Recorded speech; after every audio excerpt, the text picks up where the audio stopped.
Como é muito bom poder voltar ao canal novamente para falar de assuntos relacionados à série de TV. Esse é o melhor vídeo para começar o ano de 2023. Olá, sejam muito bem-vindos ao canal Leitura e Imagem e eu me chamo Rafael Solon. Hoje nós vamos falar sobre The Last of Us da HBO. Antes de começarmos a falar sobre as primeiras impressões do primeiro episódio, eu vou pedir para que vocês que estão chegando agora curtam este vídeo, se inscrevam no canal e compartilhem em suas redes sociais. Assim, mais conteúdos relacionados a cinema, literatura e quadrinhos ficam disponíveis para aqueles que estão interessados. Sejam muito bem-vindos à casa de vocês. Bom, para a gente começar a falar um pouco mais sobre o primeiro episódio de The Last of Us, que tem um título que literalmente fala sobre os vagalumes, que são a organização terrorista que foi falada no decorrer do episódio, que bate de frente contra a Fedra, que é uma organização paramilitar dos Estados Unidos. Eu diria que o ponto crucial que define esse episódio é trazer um conteúdo que, de uma certa forma, os fãs, aqueles que jogaram o jogo, não vão até se surpreender durante o processo. Existem certas referências que bebem diretamente da fonte e outras que foram fortemente modificadas. E ainda assim, fica aquela sensação de eu estou em The Last of Us, mas ainda assim eu estou vendo algumas modificações que foram muito bem-vindas. Primeiro, a primeira cena do início da série já se passa em um momento específico, que é no ano de 1968, no qual nós podemos ver um programa de TV no qual infectologistas estão sendo entrevistados a respeito sobre as ações virais, sobre quadros pandêmicos que aconteceram na história da humanidade. E o que eu acho mais fascinante é que o cientista, que de uma certa forma está participando da entrevista, ele já fala sobre o funcionamento do fungo e o quanto ele representa uma ameaça muito mais abrangente do que um vírus ou do que uma bactéria. Então ele cita, além do Cordyceps, que é o fungo que foi trabalhado na série e que serviu de inspiração para o jogo The Last of Us, ele também cita outros fungos e a forma que eles utilizam para evoluir no meio ambiente. Então, o que eu mais gostei, de uma certa forma, foi eles trazerem um complemento de algo que depois vai reverberar no início do século XXI.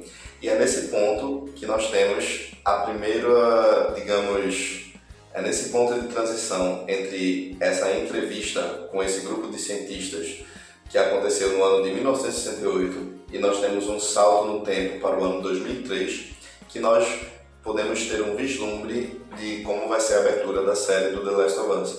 A escolha da música do Gustavo Santaolalla, que literalmente se chama The Last of Us, é o tema principal do jogo, ela reverbera na abertura da série. Ou seja, não precisou de muito esforço para escolher qual seria o tema principal que iria tocar em cada um dos episódios. Era a escolha que os fãs realmente queriam. E eu admito que quando eu ouvi a música tocando juntamente com a abertura, eu disse: isso é The Last of Us, não tem como voltar atrás. Estamos assistindo a primeira adaptação audiovisual de um dos jogos mais aclamados na história. Sem dúvida, é um dos jogos mais premiados, tomando como partida que o The Last of Us Part 2 ele arrecadou os maiores prêmios e até agora ele detém o ranking do jogo mais premiado da história. Então, quando a gente vê eles passeando através da abertura, que vai mostrando a evolução do fungo se espalhando pelos Estados Unidos, o que eu mais gostei na abertura é que mostra o mapa dos Estados Unidos sendo basicamente afetado com o desenvolvimento do fungo, além de mostrar o equivalente às construções urbanas, né, em um determinado momento, além de, no final da abertura, aparecer duas pessoas caminhando no horizonte, o que seria uma referência a Joel e a Ellie. Então nós temos referência às construções que foram abandonadas, ao mapa dos Estados Unidos e também aos dois protagonistas da série. Então, de uma certa forma, eles conseguiram simplificar o que é The Last of Us, utilizando dos signos que representam essa série, que já vem do próprio jogo. Agora, já que estamos falando sobre signos, nada melhor do que mostrar o que acontece logo em seguida, que é literalmente a manhã do dia 26 de setembro, no qual é onde todos os fãs de The Last of Us conhecem como o dia 1, que é o dia do Outbreak, o dia que começou a infecção pelo Cordyceps. Então, nós podemos ter um vislumbre do dia em que Joel e Sarah acordam. Nós podemos ver a Sarah pegando o relógio que era do Joel, e ela literalmente é algo que foi um extra que foi trazido para a série. Ela pega esse relógio antigo do Joel e vai levar ele para consertar.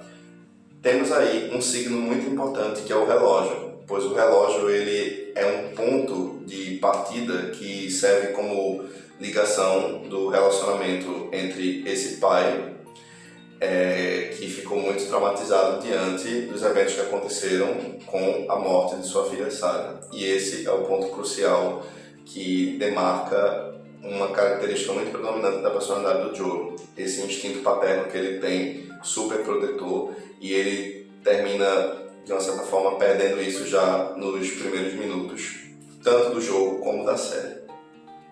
Então, o que eu mais gostei é que temos esse detalhe exatamente do fato que vamos acompanhando pelo menos momentos específicos do dia a dia, com um destaque muito mais abrangente para Sarah, o que eu gostei muito, porque nós já sabemos que ela é uma personagem que ela literalmente não vai passar muito tempo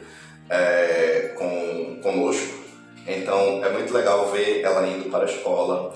Uma coisa que eu achei muito legal são os vizinhos, que foram muito mais trabalhados na série do que no jogo. Então nós literalmente podemos ter um vislumbre de horas antes dos eventos do jogo original. E isso para mim foi um ponto maravilhoso.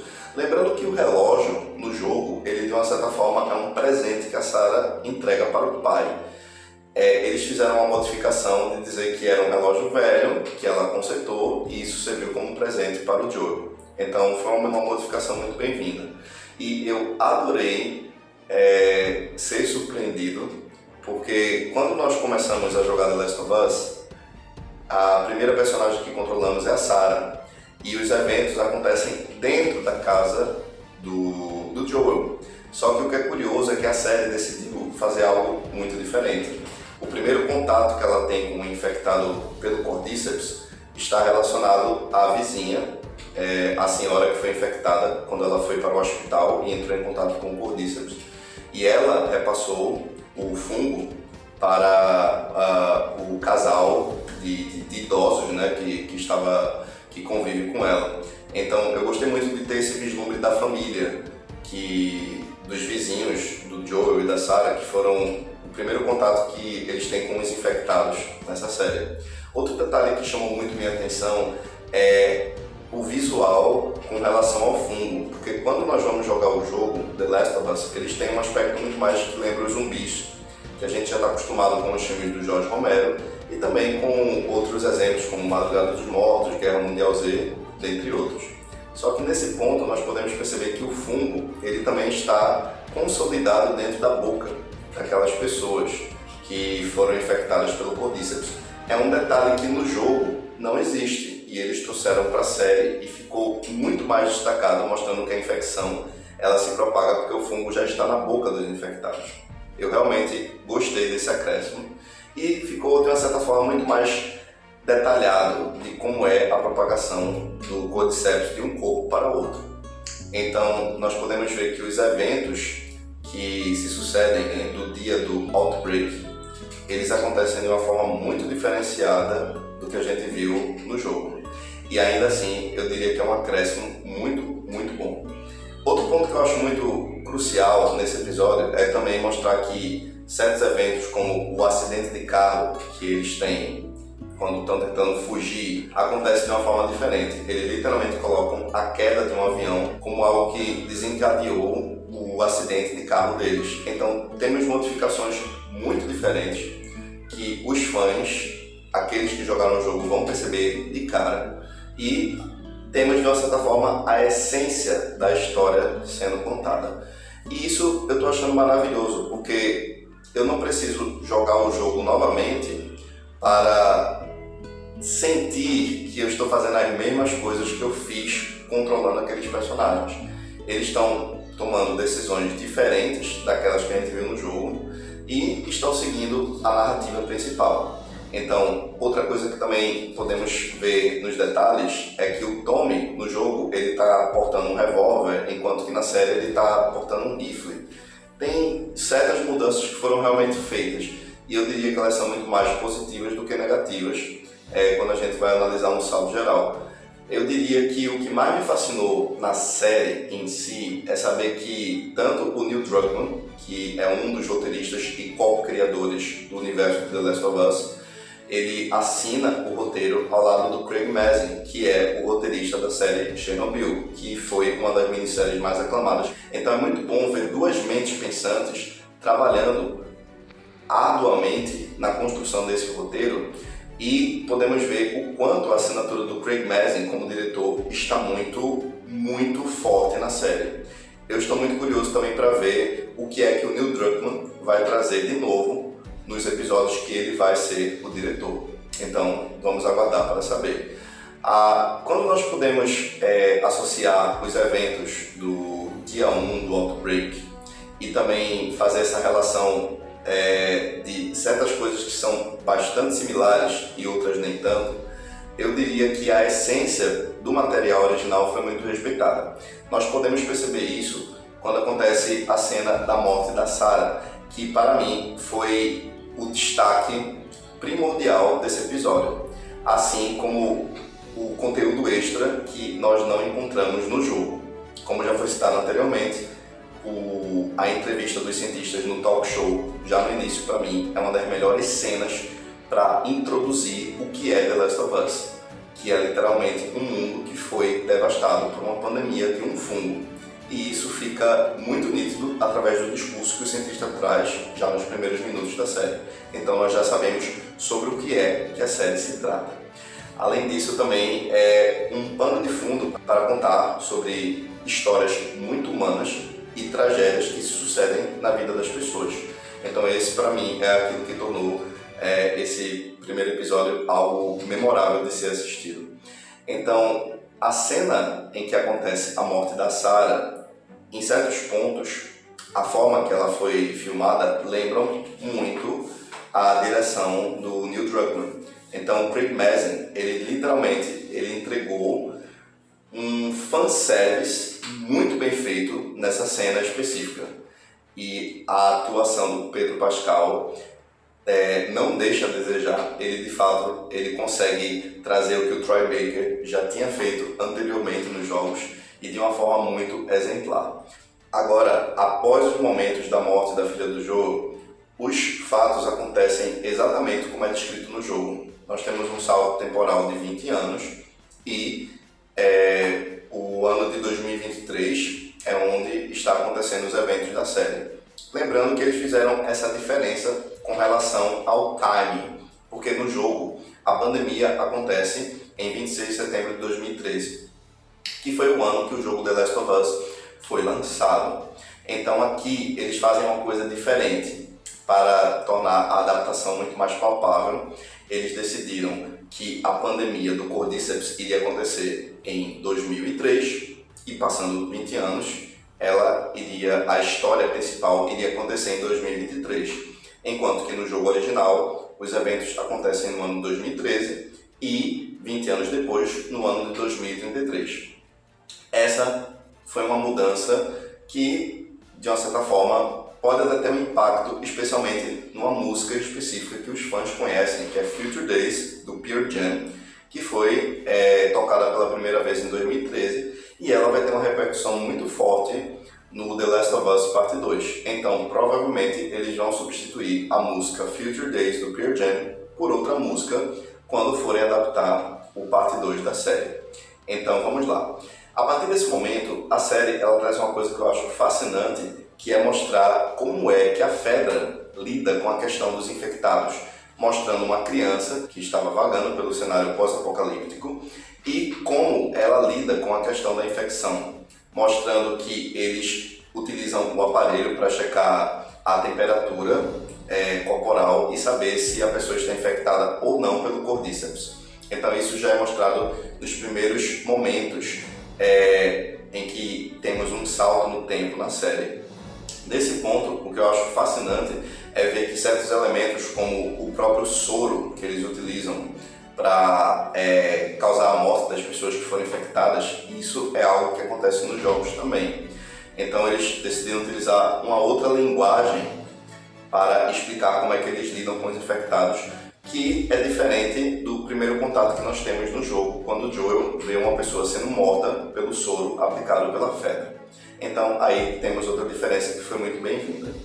Aí em seguida nós também podemos ter um vislumbre de como está sendo a participação da Anna Torv, que é a atriz que está interpretando a Tess. Podemos ver que de fato a questão das diferenças com os personagens no jogo é algo que eles fizeram questão de trazer para mostrar que esses são os mesmos personagens, mas não necessariamente eles precisam ter o mesmo visual como os do jogo. Então, de uma certa forma, a escolha do elenco ela foi muito criticada quando a série estava em produção, mas agora que eu consigo ver o saldo geral, consigo perceber que a escolha do Pedro Pascal, da Anna Torv e da Bella Ramsey foi muito bem-vinda, certo? Ainda por cima, nós temos a mesma atriz que deu voz a Marlene e também fez a captura corporal, interpretando também na série, e é algo para mim que é uma homenagem fabulosa.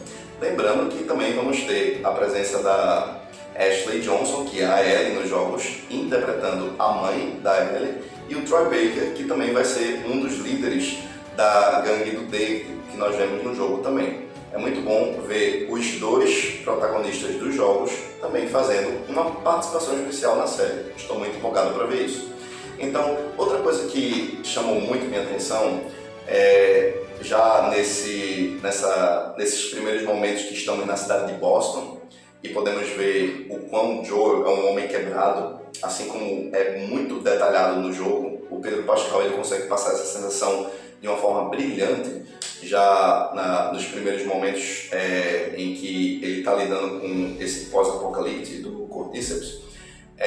Tem certos detalhes que nós podemos ver que são semelhantes. Por exemplo, o diálogo que ele tem com a Tess no apartamento, ele se sucede de uma forma muito diferente, como no original, mas ainda assim eles conseguem transpor uma sensação de urgência para que eles possam encontrar o Robert. Outra coisa que também chamou muito minha atenção é que nós temos um diálogo maravilhoso que mostra a Ellie. A primeira vez que a Ellie aparece, ela está presa, ela foi capturada pelos vagalumes, e em apenas alguns momentos no seu diálogo nós podemos ver que a Bella Ramsey ela consegue atuar de uma forma muito, de uma certa forma, com bastante verossimilhança com a Ellie do jogo. A questão do palavreado, a questão da forma dela se expressar, tanto verbalmente como corporalmente. Então eu adorei a introdução da Ellie na série e também o diálogo que ela tem com a Marlene, que é excepcional e também serve como um extra para aqueles que de uma certa forma conhecem um pouco do jogo, mais especificamente o Left Behind, porque nós entendemos os motivos da Ellie ter parado no orfanato, e isso fica muito nítido nesse diálogo entre a Marlene e a Ellie.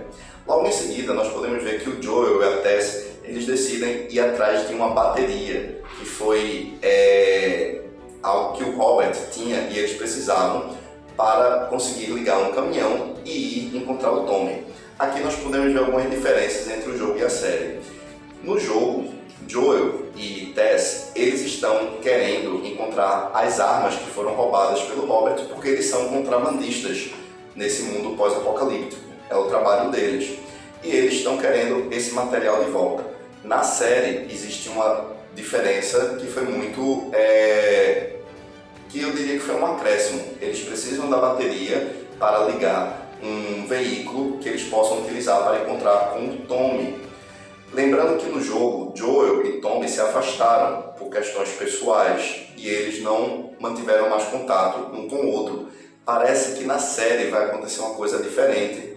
O Joel, ele quer encontrar o Tommy por algum motivo, e não se sabe exatamente. Pode ser que nessa versão Joel e Tommy não brigaram, certo? Então pode ser que tenha acontecido coisas completamente diferentes do jogo, porque parece que eles estão atrás dele, e isso ainda vai ser muito trabalhado nos próximos episódios. Então essa diferença chamou minha atenção, porque não é a mesma coisa que acontece no jogo. Também é citado os personagens Bill e Frank. Aqueles que jogaram o jogo sabem quem é Bill, sabem o quanto ele é paranoico, e nós vamos ter um vislumbre do Frank na série, porque ele é um personagem que literalmente ele é apenas citado no jogo e ele não é muito aprofundado. Então isso eles vão trazer como um acréscimo para a série The Last of Us. Estou muito curioso para ver a atuação deles na série. Então, em seguida nós podemos ver que a jornada que o Joel e a Tess têm é focada no objetivo de encontrar o Tommy. Então eles têm um objetivo na série, ao contrário do jogo, que basicamente eles só querem o material que eles utilizam para contrabandear de volta. E é isso que eles vão utilizar como pretexto para aceitarem o trabalho de transportar a Ellie do ponto A até o ponto B. Enquanto que na série eles têm uma nova motivação, que é precisar da bateria e dos materiais necessários para encontrarem o Tommy, porque o Joel ele quer encontrar o irmão. É uma coisa muito curiosa que eu estou louco para saber sobre o que é. Então, a outra coisa que também aconteceu de forma muito diferente é a morte do Robert. O Robert, ele aparentemente morre num tiroteio que aconteceu entre os vagalumes e também possivelmente com a Fedra. Então, quando eles vão encontrar o Robert, a morte acontece de uma forma muito diferente e o material que eles estavam precisando já estava quebrado. E é nesse ponto que Joel e Tess fazem um acordo com a Marlene para transportar a Ellie para fora da cidade e levarem até o Capitólio, porque assim a Marlene garante que os vagalumes vão entregar os materiais necessários que eles precisam para a viagem de encontro ao Tommy. E é nesse ponto que Joel e Tess aceitam o trabalho de transportar a Ellie. Tem uma cena que eu acho muito massa que colocaram na série, que é o diálogo que ele tem com a Ellie no apartamento, quando ele vai dormir, e tem algumas falas que foram literalmente colocadas do jogo. Quando ele fala que vai se deitar porque ele está matando o tempo, e quando ela fala que o relógio dele está quebrado. E logo em seguida ele dorme e acorda e ela fala a seguinte frase, enquanto você dorme, e ela fala que enquanto ele dorme e está sonhando, ele fica murmurando. É algo que existe no jogo e eles trouxeram esse diálogo de forma muito fidedigna, mas ainda assim tem um acréscimo. Então é uma coisa muito curiosa, porque quando você está assistindo a série do The Last of Us, você pega diálogos que são muito similares e acontece algo que fica fora da curva, diálogos novos. Então isso dá uma sensação de que os dois roteiristas, tanto o Neil Druckmann quanto o Craig Mazin, eles tiveram liberdade criativa para modificar algumas coisas, porque eles sabem que estamos trabalhando com uma mídia nova, que é a mídia audiovisual, é uma série de TV. Ela não precisa necessariamente seguir a fórmula do jogo. Então, esse acréscimo, para mim, é a melhor coisa da série, porque tem certos temas e tem certas coisas que o jogo não pôde se aprofundar, que a série ela pode permitir a nós, telespectadores, que ela seja contada. Ou seja, isso significa que nós estamos vendo uma nova história que se passa naquele mesmo cenário. A essência está lá, mas modificações serão feitas. Então, outra coisa que acontece já no final desse episódio, nos momentos finais, que é muito similar ao jogo, é quando eles saem da cidade de Boston e estão próximos da entrada principal e são atacados por 2 paramilitares da Fedra. No jogo é o que acontece, na série é diferente. Eles apenas são atacados por um soldado paramilitar e esse soldado ele já mantinha uma relação de contrabandista com o Joel, que é mostrado já em um determinado ponto da metade ou do segundo ato da série em si. Então é muito massa porque nessa cena específica eles conseguem trabalhar algo muito cinematográfico, que é trazer um gatilho para mostrar os traumas do Joel com relação ao momento que ele perdeu a sua filha Sarah, que foi exatamente como um soldado militar. Então, nesse ponto, nós podemos perceber que quando o militar aponta a arma para a Ellie, ele automaticamente tem uma projeção de um trauma muito intensivo que ele sofreu na sua vida, e isso reverbera novamente, que faz com que ele ataque e mate a pancadas o soldado da Fedra. Então essa cena ela foi ampliada e melhorada comparado com a do jogo, que é um momento muito simples quando acontece, quando nós descobrimos que a Ellie é imune ao Cordyceps. Então eles trouxeram um acréscimo que foi muito bem-vindo, só para reforçar o trauma do Joel e também o que futuramente vai desencadear a relação entre esses dois personagens. Logo em seguida, a série, nos seus momentos finais, termina com eles saindo da zona de quarentena, indo para esse cenário pós-apocalíptico, e o que eu estou muito curioso para ver nos próximos episódios vai ser a relação que esses personagens vão ter com um mundo dominado pela infecção do Cordyceps. E estou muito curioso para ver os outros estágios da doença, que nós que jogamos o jogo já conhecemos, como os Clickers e também os chamados Byakus. Isso é algo que eu estou muito curioso para ver. Acho que todos nós, né? Além de como vai ser trabalhado os outros personagens que nós já conhecemos no jogo. Bom, pessoal, eu diria que a minha análise crítica sobre o primeiro episódio ficou muito mais focada na questão de como a narrativa ela foi modificada. Mas eu diria que essa série ela vai trazer um bônus, não apenas para aqueles que jogaram o jogo, mas também para aqueles que nunca entraram em contato com The Last of Us. Então eu acho maravilhoso trazer isso para o público com a sensação de que é uma história nova, mesmo certos pontos cruciais sendo mantidos exatamente como o são. Então eu diria que o mais relevante nessa história é focar exatamente na narrativa, respeitar a essência do material original e fazer as devidas modificações e até mesmo expandir a história desses personagens. Então eu estou muito curioso para saber como vai ser o desfecho da série The Last of Us, e assim que a temporada for concluída eu farei um vídeo final falando a respeito do veredito de como que essa narrativa foi adaptada pela HBO. Então eu estou muito empolgado com esse casamento entre um dos criadores do jogo com o Craig Mazin, que fez uma das melhores minisséries já feitas pela HBO. Então o potencial que eles têm para fazer o que provavelmente pode vir a ser a melhor adaptação para a televisão de um jogo de videogame já feito. E eu diria que The Last of Us, dentre todos os jogos que já foram trabalhados na indústria, ele é uma história muito fácil de ser adaptado para o cinema e também para a série de TV. Bom, caso vocês tenham gostado desse vídeo, curtam ele e compartilhem em suas mídias sociais. Muito em breve eu vou trazer conteúdo novo a respeito de alguns dos livros que eu li durante esse período de férias, e também lembrando que o canal Leitura Imagem está com um cenário novo, pois eu estou de mudança, o que significa que nessa temporada nós vamos ter aqui esse novo escritório para trazer esse conteúdo falando sempre sobre cinema, literatura e quadrinhos. Muito em breve trarei conteúdo novo para vocês que estão me acompanhando. Desde já agradeço a atenção e vejo vocês no próximo vídeo. Valeu e até mais!